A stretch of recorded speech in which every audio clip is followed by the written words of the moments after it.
In this video, I will tell you about the construction line and array command of AutoCAD. So construction lines are simply lines which are used for helping to make other geometries, and they are infinite lines. So to make the construction line, go to the draw panel, expand it, and now select this option here. So here we have this construction line.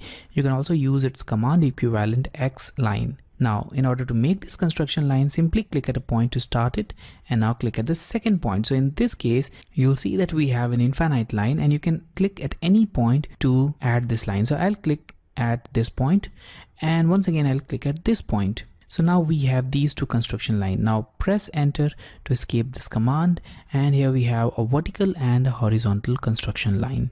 Now let's assume that we also want to add a ray here, and a ray is simply another construction line, but it only starts from a point and goes in a direction.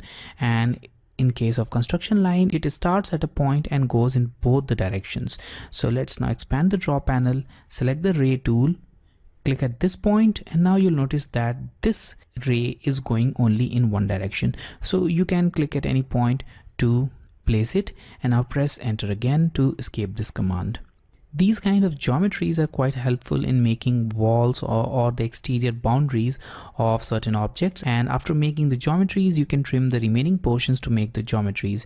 So when you select the construction line tool, you'll see there is an option of offset. So selecting this option will allow you to create another construction line at certain distance from the original one. So let's say that we want to make another construction line at a distance of 10 units.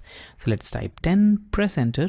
Now select the first construction line and click on the direction on which you want to make another construction line. And here we have it.